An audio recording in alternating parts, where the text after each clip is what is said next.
Okay, so I can see quite a number of people have started. I can now see a number of people have joined the webinar. So I'll make a steady start and I'll just remind you in a few minutes who's presenting so that I ensure that everybody is on the webinar who knows who's presenting. So again, welcome to the CMI UK branch webinar series. We hope you find this short webinar useful and informative and that we can interest you in the Change Management Institute and what we're about and the benefit membership provides. My name's Jill Perry and I'm going to be running the webinar Change Manager Accreditation. I look after as a co-lead the UK for the Change Management Institute, and I also look after accreditation and lead accreditation here in the UK. And today I'm going to cover a little bit about the accreditation and also about the 2015 timetable. Before we start, just a couple of points about the session. You should see a small set of icons on your screen. You can use these to ask a question, vote on a poll, or even raise your hand. As we go through, I'll try to keep my eye out on the hand raising and note if anybody does raise their hands on this webinar. I'll be running the presentation with everybody on mute, so you can send in a question and I'll make time at the end to answer those questions. And we've also got a Twitter account, so you're welcome to tweet about today's session. And over the next few months, I will also do some tweets as we go through it. So we'll put some tweets later on about some of the timetables. The CMI promotes excellence in management of change by setting standards, educating and supporting change practitioners, and promoting the value of change management. The absence of clearly defined professional standards makes it difficult for professionals and organisations to identify the knowledge, skills and competencies required to successfully deliver effective change. We look at credibility, affording you membership and affiliation of a professional industry organisation. Capability, ensuring you have access to opportunities to continue to develop. And connection, providing sources of local connection within the global community. The ACM accreditation is proving popular with employers, recruiters, and a reliable way to identify and develop effective change managers. The CMI is committed to promoting excellence in the management of change, and our Change Management Practitioner Competency Model and ACM scheme are key initiatives in this area.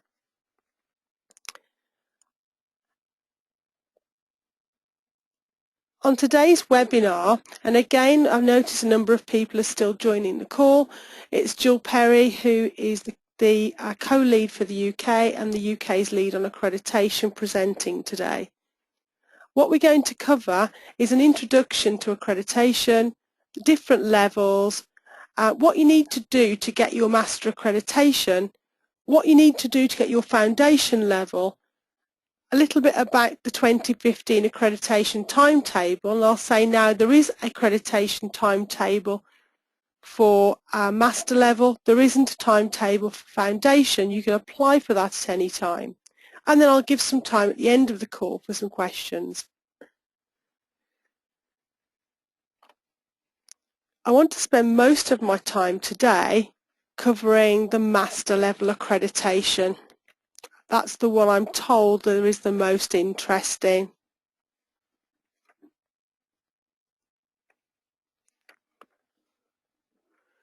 It is a two-tier approach to accreditation, and assessment of these are based on behavioural competencies and what a change manager at each level can do.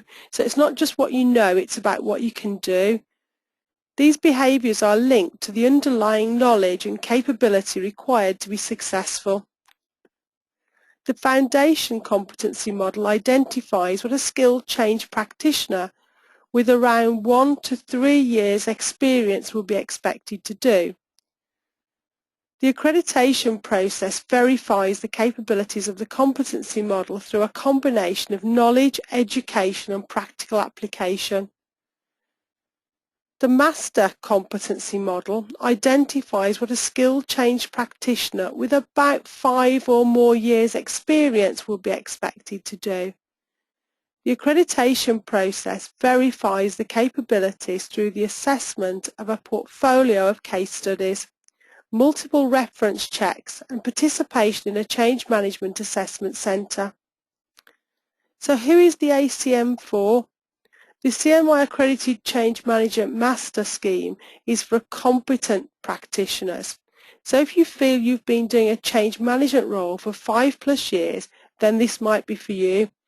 It's an independent validation of your ability to perform the role well and puts you firmly ahead of other candidates when looking for new opportunities.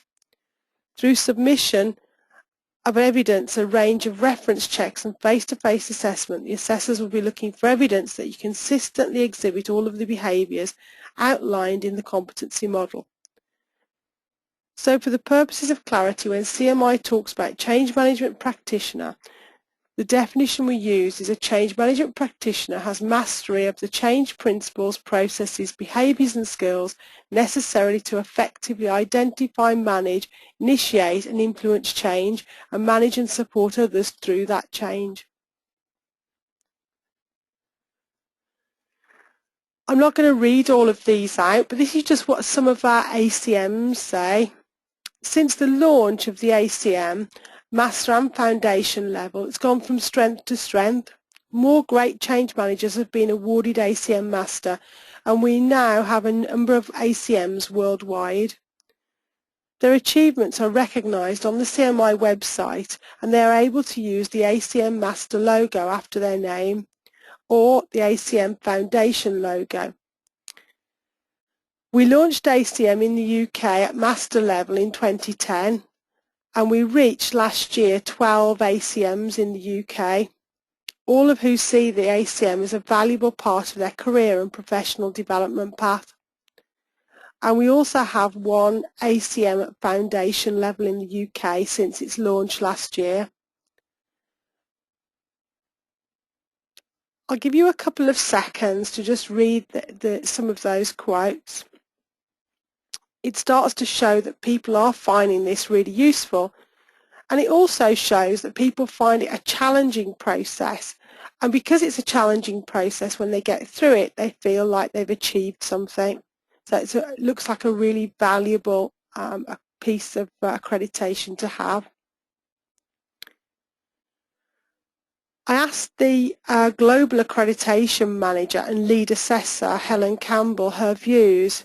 And she said it focuses on what the candidate does rather than what they know, and is recognised by recruiters and employers as a valuable indicator of ability to perform well in a change management role.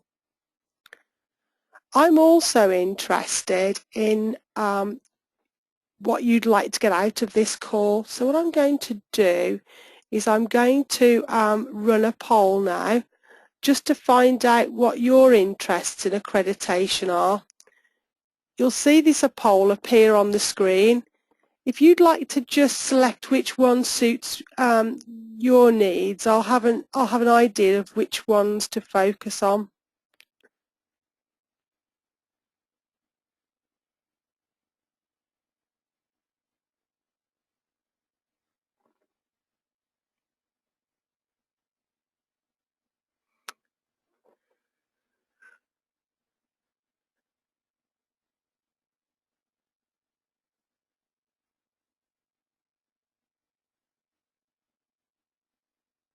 It looks like most people have voted, and I can see from the voting that quite a number of you want to go for the ACM Master, so I'll focus quite a lot on that, and I'll also focus on this year's timetable. And there's also a few of you want to go for the ACM Foundation level. I'll talk through that, and I can see some of you just want to understand a little bit more about the ACM process as a whole. So I hope that this will fulfill all of those needs. I'll talk firstly about the master level because that was the one with the highest amount of interest. This is a two-part process. I'll take it steadily, but I'm going to go through quite a bit of detail on this. So the first part of this is a written assessment for you to complete based on the competencies you have. And that part one will also have some reference checks. If you're successful at this first stage, you'll be invited to a part two assessment centre where you'll undertake a case study. And I'll talk a little bit more about that later. I'll focus on part one to start with.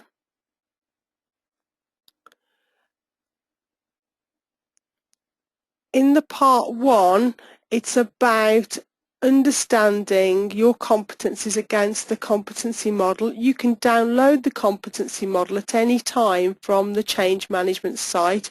I'm going to talk through that in quite a bit of detail. And the process for this is, to start with, you need to go for part one. And although I've put on here register and pay and then do your application, I'm starting to hear that most people are actually paying for this as they apply for their part one. Then there's the assessment, and that can take a few weeks depending upon how long it takes to get your references back. And then if you get through part one, you'll be invited to a part two. Part one is a written application, and you fill in a form, a standard form, and I'll show you a bit of an excerpt of that form shortly. And then you can send that form in as long as you've covered all of the parts. And I'll talk about how to fill that part in as well. Part two, on successful completion of part one, you will attend a face-to-face assessment involving one or more interviews and two presentations based on the contents of a case study. There are several case studies based around change scenarios, and you'll be randomly given a scenario at the start of the day. The next part two assessment is scheduled for May, so the part one will need to be in sometime during March, and I'll talk about the current deadlines for that later on. On the charges I've shown here, there is no VAT payable. CMI operates the ACM accreditation process to break even and covers the costs of an external agency to conduct competency-based reference checks and a day and a half of assessor time and the Part 2 event. It is an objective and rigorous process that is audited by Deloitte and makes ACM accreditation the global standard for change management practitioners.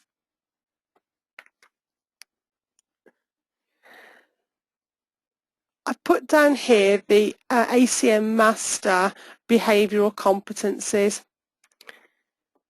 I won't read them all out, but you can see here there's a number of areas that we'll be looking for competency in. And it assesses the candidate's ability to demonstrate behaviours outlined in the model.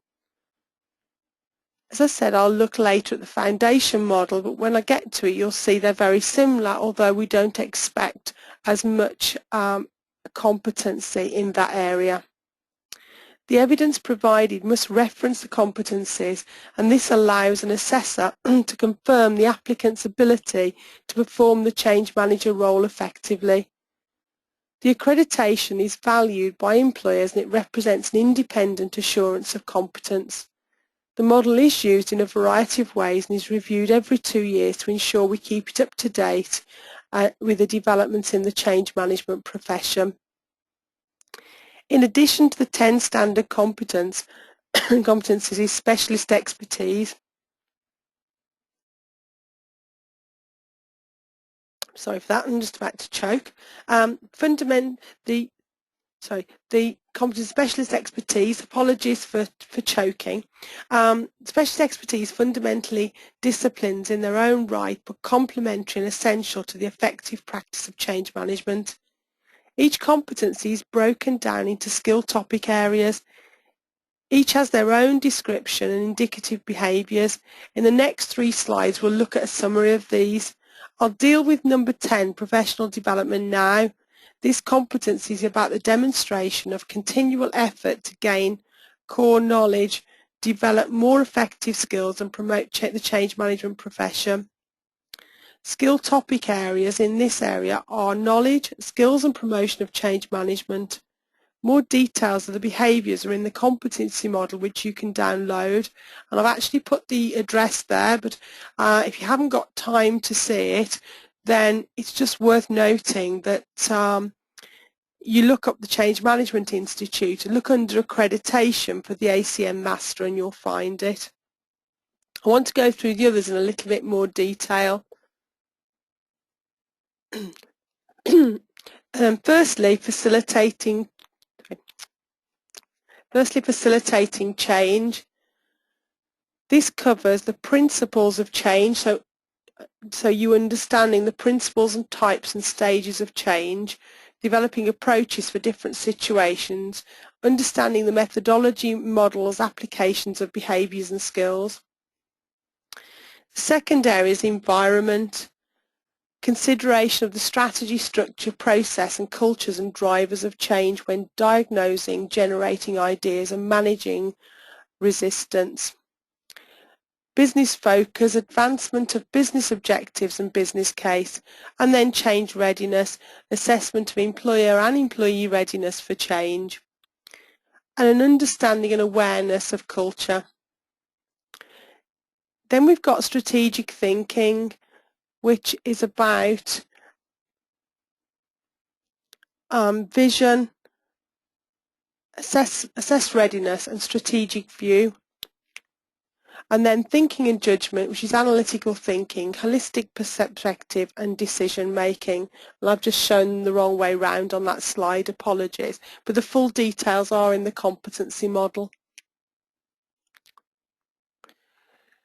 Then we've got the next 3, which are influencing others, which is about customer and stakeholder focus, awareness of range of internal and external involvement and of the right people at the right time gaining commitment, professional presence, credibility and positive image, networking, influencing alliances, beneficial relationships and access to removed stakeholders.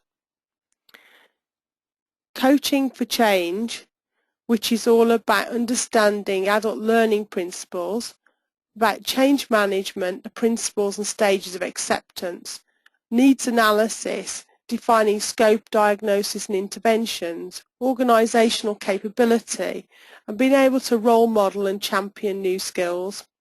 And finally, project management around planning development, monitoring and managing progress, managing risks and opportunities, managing vendors and project review. And now I'll just cover the last 3 so that we've covered all 10. We've got communication skills, which is about building relationships, empathy, having good oral and written communications, and measuring effectiveness of communications. Facilitation, which is about design, participatory environment, structure and process, and self-management, which is about personal responsibility, prioritisation and time management, resilience, flexibility and emotional intelligence. When you download the competency model, there's a definition against each of these, so that'll help you.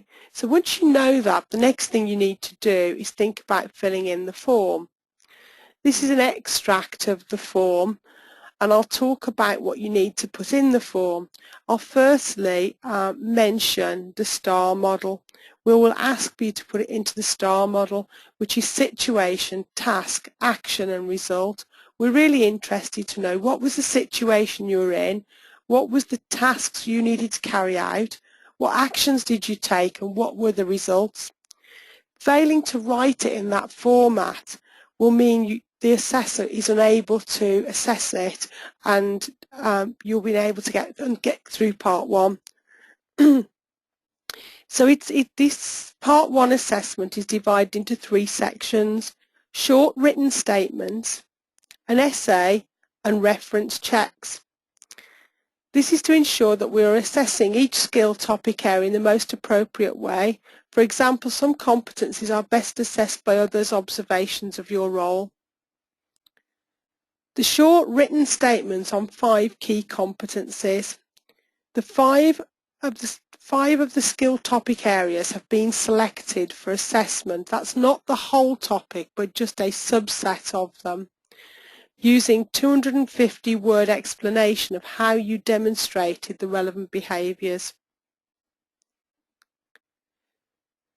The essay, using one of the roles mentioned in the client reference section, write a 2,000-word essay explaining the role in detail, showing specifically how you've used the behaviours outlined in the following areas of the competency model: strategic thinking, influencing others, project management, coaching for change, facilitating change and specialist expertise communications.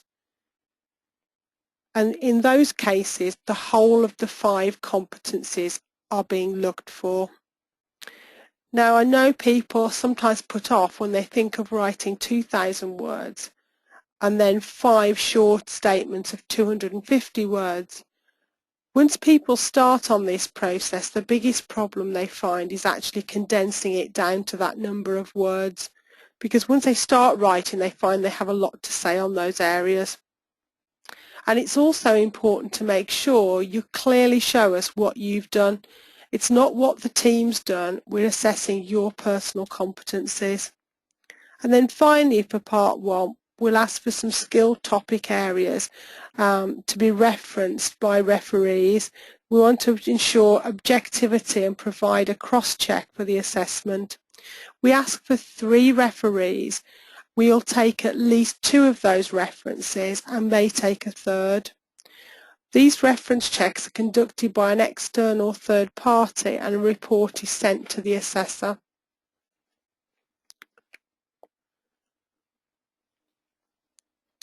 I've just shown the example there of the referees, and in order to gain support of your referees, the guidelines to completing the form available on the website contains a section that you can cut and paste and send your referees so they know what's expected of them.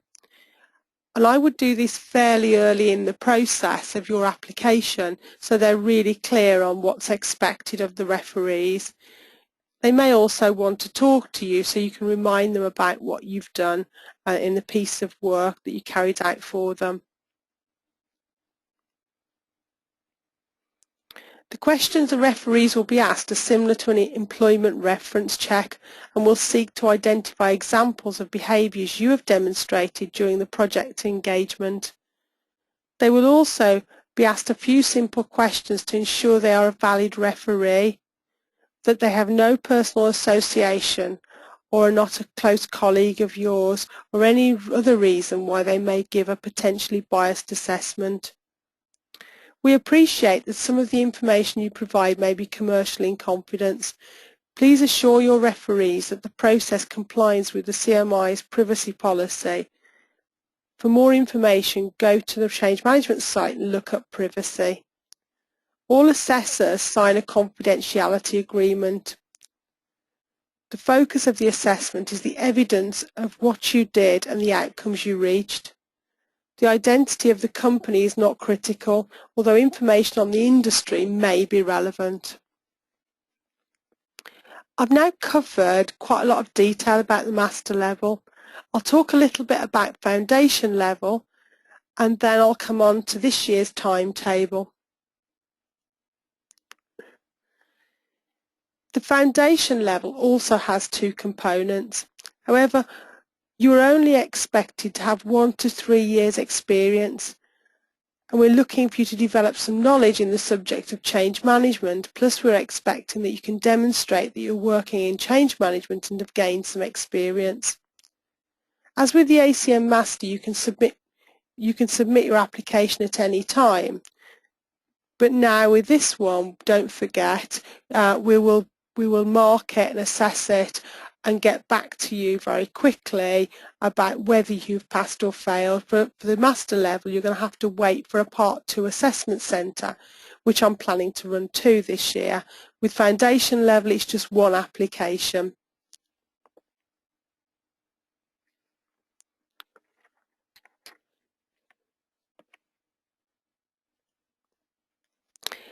There are details of how to get your foundation accreditation on the website, and there's also a book that I've just shown here, The Effective Change Manager, which details the knowledge required for each piece of the competencies.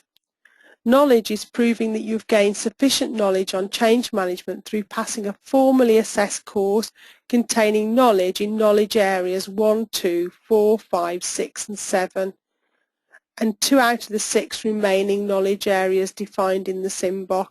There are 13 knowledge areas in the SIMBOK. It's worth having a look at this book, but if you go on Amazon, you can take a quick look inside and see all of those details in the start, showing you each of the competencies. The book gives you a lot more detail on the knowledge components. You can also get the whole of the competency model off the Change Management Institute site. The course you choose to prove your knowledge can be either a CMI endorsed course, which currently is ProSci Change Management Certification Program, or the APMG Foundation and Practitioner. You can choose any other course, and I know the person who passed our foundation level in the UK chose a different course. However, when you choose a different course, there'll be an additional charge for us to assess whether that covers all the relevant competencies. You can also put more than one course together to show that you've covered all of the competencies. There will hopefully shortly be some more endorsed courses in the UK, and other training providers will be putting their course to get forwards for us, and then it will attract the lower rate. The individual courses you choose, you can cover that in up to 4 different courses.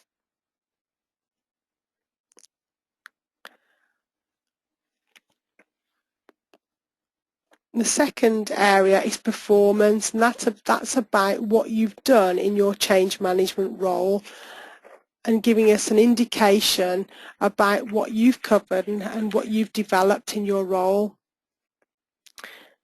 It looks to see whether you've got proven competencies, and a candidate must consistently demonstrate the complete range of behaviours in the model, based on evidence provided by the candidate in the form of a practice portfolio and referee validation.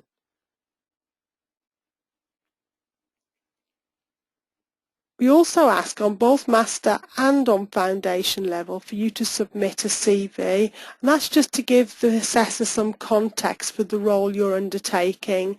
It's not assessable. The CMI foundation competencies are given here, and as you see, they're a subset. And when you read the detail of them, you'll find that these competencies are not in as much detail as expected for the master level. As I said, I don't plan to read out all the competencies on the call. You can assess them from the website. But if I take an example, facilitating change, this one includes principles of change, understands that each change is different and develops an approach and plans to suit the particular situation. Environment consistently remains open to ideas, supports and uses good ideas to solve problems and address issues, can appreciate when stakeholders are impacted by other changes concurrently and work successfully within that context. Change readiness understands the meaning and importance of change readiness and works with a change manager to ensure an integrated approach to impacted employees, understands the tools, methodology and models used in managing change. So you can see that's not quite as detailed as that we expect of a master level change manager. Take a good look at the CMI Change Management Master or Foundation Competency Model. That's the standards you'll need to meet. Accreditation is only open to CMI members, and eligibility is an important membership benefit. If you're not already a member, you can join, go online and have a look at membership and select register now.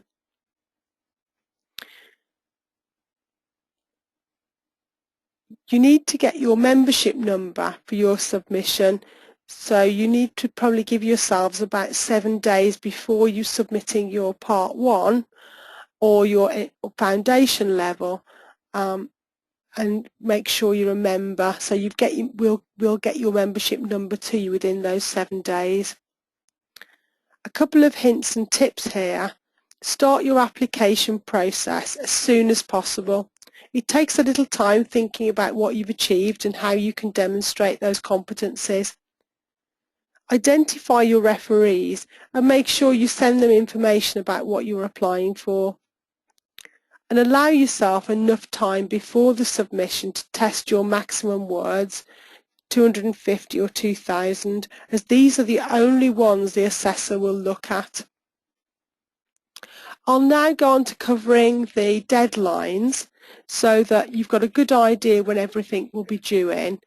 We're getting towards the end of the whole of the webinar, and that should give you time to ask a few questions.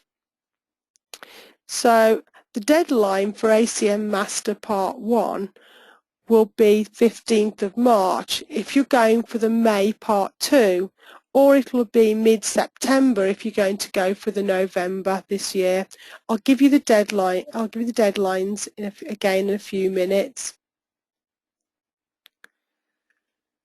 Part 2 is likely to be running or close to London. We will confirm venue details after the Part 1 assessment is complete, but we will make you aware of the Part 2 date. If for any reason you can't make the Part 2 date, then you can wait until the next round in November.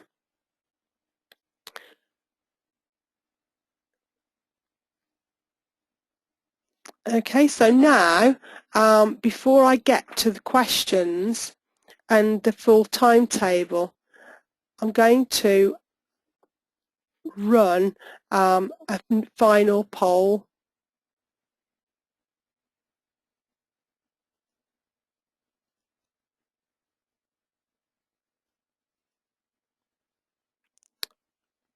And I'm really looking to find out whether or not you're still interested in doing your ACM Master or ACM Foundation level.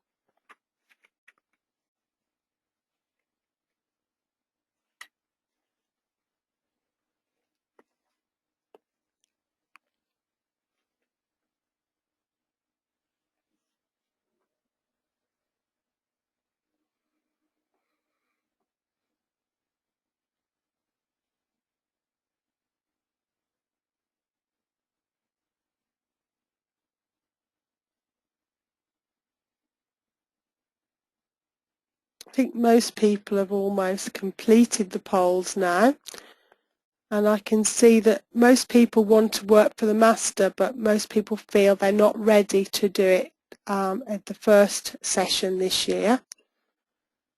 And obviously, if you want to contact me and get any more details, or you're struggling with your submission and you want to just test out a few thoughts, you can always send a note to the UK info box and I'll get back to you.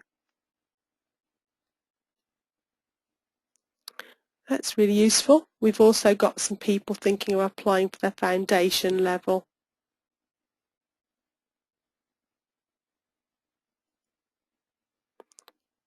Okay, so I'll move on to the timetable again. I'm running this webinar, and I'll probably run another webinar later on in the year. It will have similar content because we're not expecting any changes to the process or to the competencies during this year. If you're going to go for the May Part 2, at the moment I'm holding 5th, 6th and 7th of May in the assessors' calendars so that we can run a session in May, and The deadline will be 15th of March. I know there are a few people already started working towards their ACM master level. If you haven't started, you do still have time, but you need to start looking very, very quickly at filling in that form.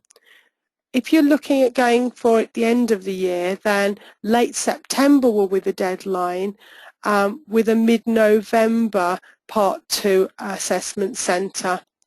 And again, I plan to hold those somewhere in or near London. If you're interested in meeting me, I'm planning to be at the 3rd of March 2015 UK networking event, so please come and say hello to me there. And there'll also be other members of the UK committee who can talk you through accreditation or about being a member.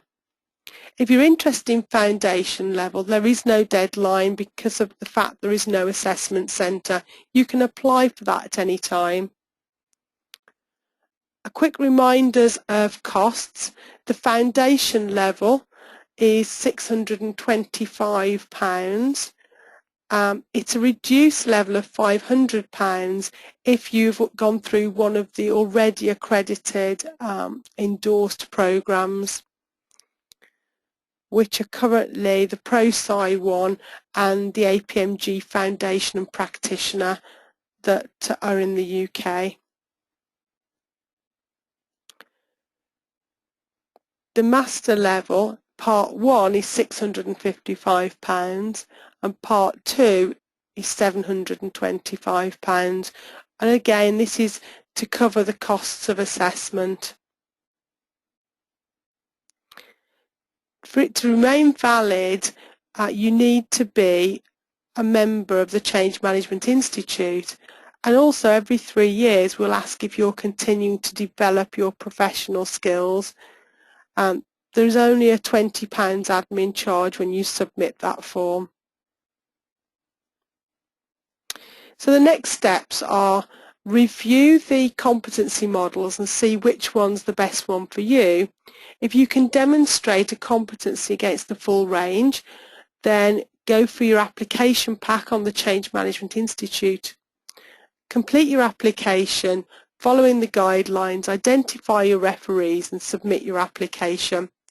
And I look forward to meeting you either at next week's event or in the future at one of the other events. If you have any questions, there is a box on your screen so that you can ask me questions. I'll just launch those now.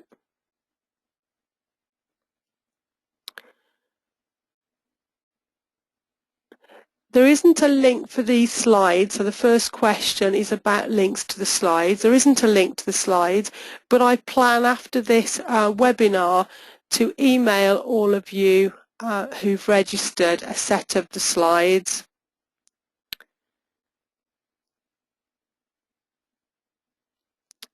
The next question I've been asked is, will I be able to talk through the key features and differences of the 2 key courses that we endorse? I've never been on the ProSci course, so I can't talk about that in detail. I know there's a lot of information about it on the web. The APMG course, I have been through that one. That's a 5-day course.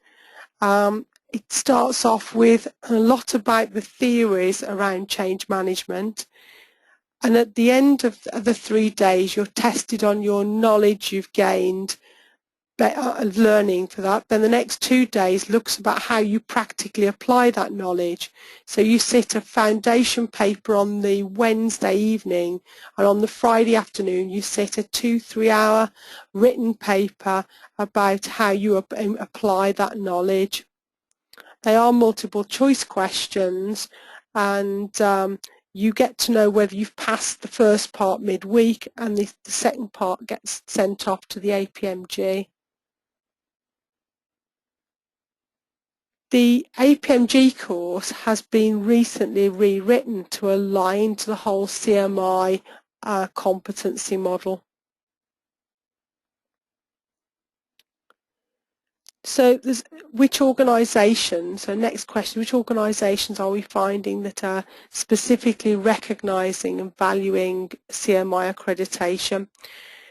I'm not finding at the moment that anybody is advertising for CMI accreditation when they put a role up.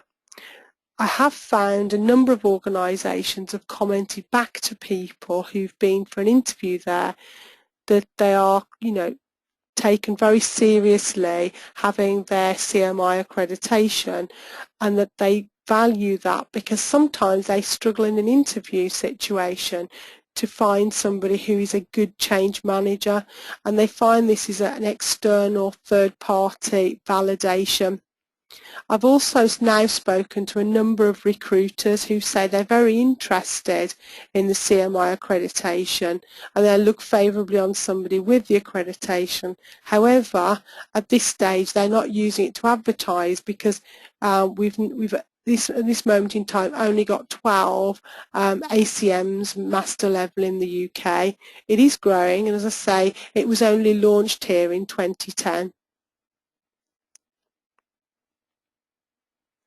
The next one, are there any other professional bodies or qualifications you feel are competing in terms of status and recognition of change management professionals? It's a difficult question, that one is, because it is growing. I'm seeing lots of organisations now starting to develop courses, and in fact as a couple of universities spoken to me about developing a master's level in change management. So it's worth looking around, and I've already spoken to Warwick University very recently who are interested in getting their course endorsed by the Change Management Institute. So we are seeing a lot of interest. There are a lot of courses out there. If you're generally looking at change management courses, you'll find the competency model very, very useful to have a look at to see whether the course covers all those areas.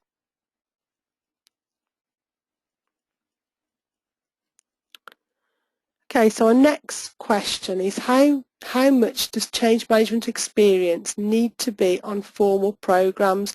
So my experience was gained in an internal consultancy type role, in organisation development L&D roles. So I think that one of the benefits of the Change Management Institute is that they recognise you undertaking a role. At the master level, you do not have to prove you've gone through any formal qualifications. It's based on your experience and really tests whether or not you have been undertaking a change management role. The foundation level expects a little bit of experience, 1 to 3 years, but it also expects you to have developed some knowledge and have proven that you've been through a formal course. What time commitment is expected of referees is the next question I've got. The reference checks take between 15 and 20 minutes. Sometimes people want to talk a little bit longer. I've heard that there's 1 or 2 gone up to about 30 or 40 minutes, but they are very short and they really just test whether or not the referee has worked with you and can say that you have worked on those projects for them.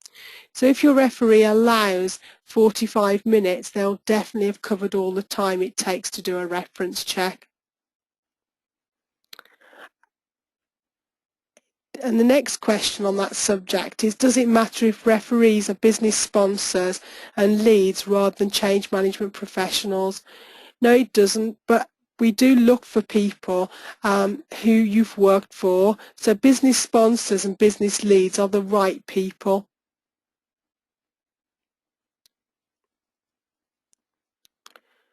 Next question is the relationship with APMG and ProSci in the master level accreditation. So they don't get involved in master level accreditation at all. The APMG has rewritten a book recently which links very much to the CMI's competency model, but that's their only link to them. Next question is, how many CMI members are there in the UK? I haven't got the latest stats in front of me. It's around 120 members, thinking about my December report last year. Interestingly enough, we've now got 1,000 people on our LinkedIn site, and it's worth joining our LinkedIn site to see some of the things that are happening. And if you attend any of our events, there's a discounted rate for those people who are members, so it's well worth it. In the year, I find it works out cheaper attending all the events I go to. The 15th of March deadline is not for referees. So the next question is the 15th of March deadline for referees as well? No, it isn't. And in fact, we don't take up references to your applications come in on the 15th of March. So sometime between the 15th of March and the beginning of May, we will take those references. If one of your referees is unavailable during that time, we will contact you and ask for your help in getting hold of those referees. The next question is, when you're accredited, how long do you have to renew it? When you're accredited, you won't have to renew your accreditation every year. You'll have to renew your membership every year, so you'll have to make sure that you keep your membership going. Then, after 3 years, we'll write out to you and we'll say, your accreditation's now coming up to 3 years. Can you fill in a form showing that you have continually developed your professional skills? And it'll just show, have I attended meetings on the subject? Have I attended any courses?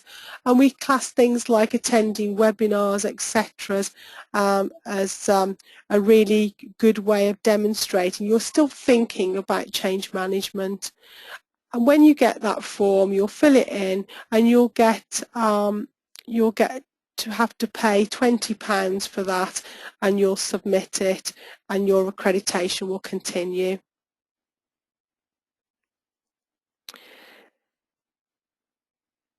So the next question is, have any external change consultants been accredited? The people who have been accredited to date, some work within companies as change managers, some people are consultants, either independent consultants or working for a big consultancy firm.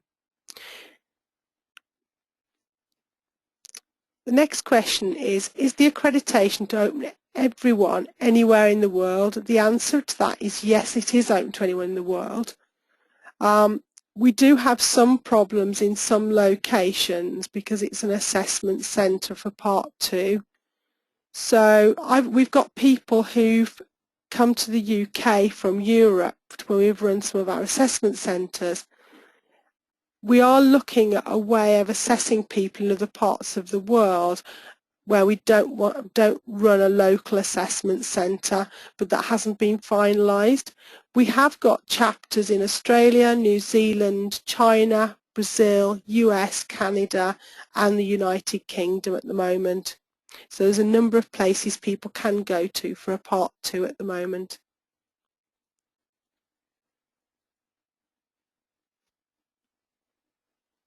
That's another question I don't really understand. What is the difference between the two training? I think this is talking about the different types of training there is and the different courses. They are quite different. You need to have a look at them. But to be an endorsed training course, they do have to cover all of the competencies. So it's worthwhile looking at a competency model and looking at the training.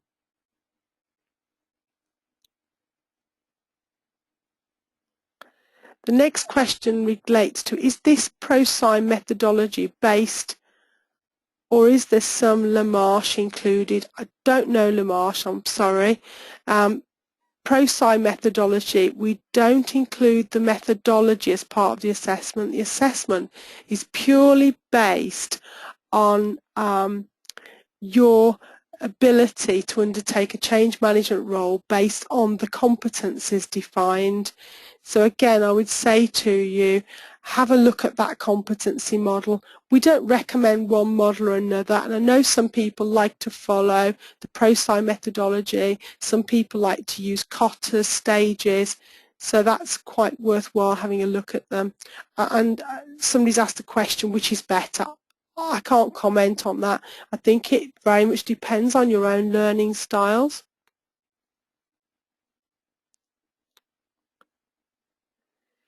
There's a question I don't understand here about if I'm already accredited, and I think it's to do with renewal. The only renewal you need to do is every 3 years, actually putting forward your form to say you're continuing your professional development. There's a question to say, can you just do the master level accreditation if you never have enough experience and knowledge? The answer to that is yes. You can go straight to master level. If you've got those competencies, then you can go straight to master level. We do say it normally takes around 5 years to get that level of knowledge and ability in change management so that you can demonstrate your competency. So it's worth having a look at that. Again, if you want to have a talk to me, I'm always available to have a conversation. Just drop us a note to the information box. But I would say if you've got 5 years experience, head straight for the master level.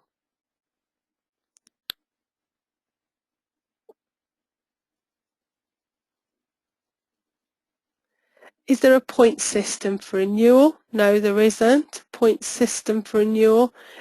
What we say is there's a number of hours we expect you to have done development over a number of years, and it's quite it's not onerous, it's quite simple to go. So you can just fill the form in and show that what you've actually done. And I think it recommends something like 20 hours of formal training over 3 years, and that's quite easy to do, 20 hours of formal training. There's a question about what happens if you're not successful. If you don't get through part 1, you'll get a full report back to show why you haven't got through part 1, and you can reapply. And again, part 2, if you don't get through, you can, after a few months, reapply. After 6 months, you can actually put another application in. We do say it will cost the full amount to go through it again, but if we spot somebody's form come in and they haven't covered all the areas properly, they haven't filled it in properly, we will go back to them before it goes to an assessor, because we try to make it that people don't fill it in and get charged the full amount when they just haven't filled in the form correctly. But if people have filled in the form and we do a full assessment, then it will cost the full amount. There is an appeals process, and I have to say not everybody gets through the ACM process. However, if you have got 5 years experience, for example, for the master level, and you've covered all those competencies, you would normally get through. I find people who don't get through are generally people who just haven't had that experience, and it's not good enough to have managed people doing those roles. You need to have undertaken the change management role, and you need to have had that set of competencies.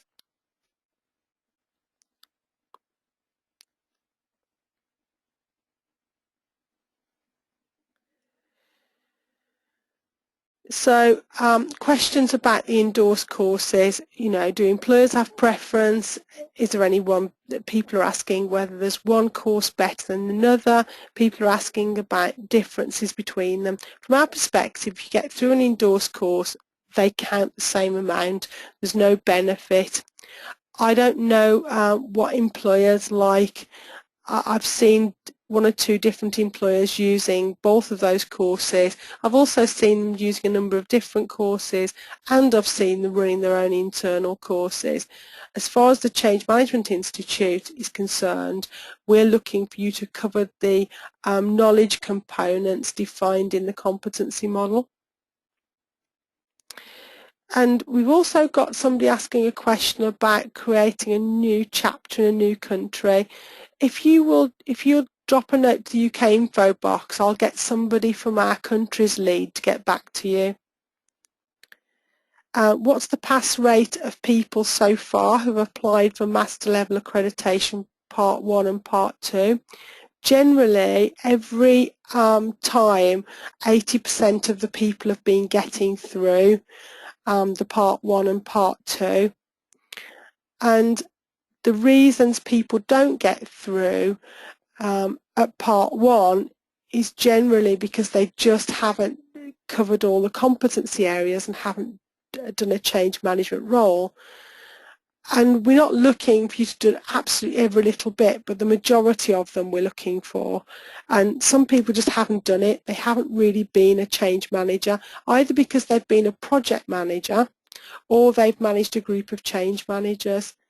Again, have a think about it. If you're really struggling, let me know and I'll have a conversation with you about whether you have starting to show the things that will get through.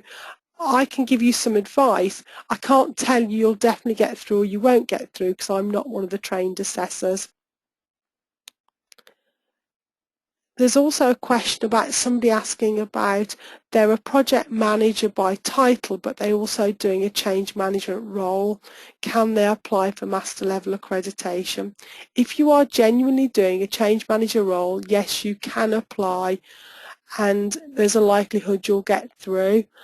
My only caveat to this is sometimes we have a few project managers who apply and they focus very much on project deliverables, on benefits of the project and delivery on time and to budget, and they forget all of the assessment about are people ready for change, what's the impact of change on people, and those areas we'll be looking for in the assessment process.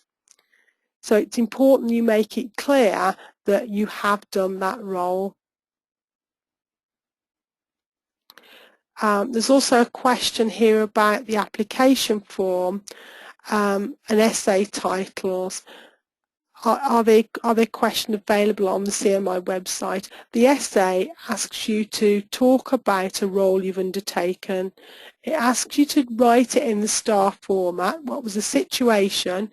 What were the tasks you needed to undertake? What actions did you take and what were the results? It doesn't ask you to doesn't give you a title for that. It just asks you to cover that and cover the specific competencies that it asks for.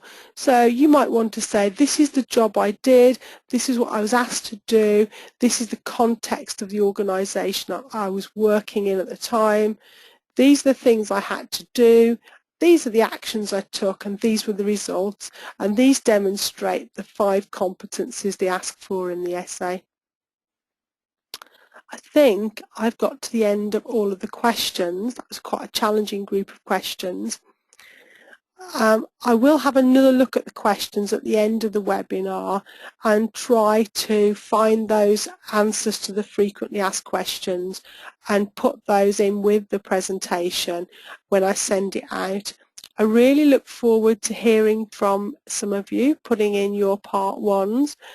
And I look forward to the accreditation in May. Can I thank you all for attending and thank you for all the great questions you asked. Please feel free to drop a line to the UK info box and I will get back to you and I will send a full set of these slides out after the webinar. Thank you all again for attending. I look forward to seeing you this year.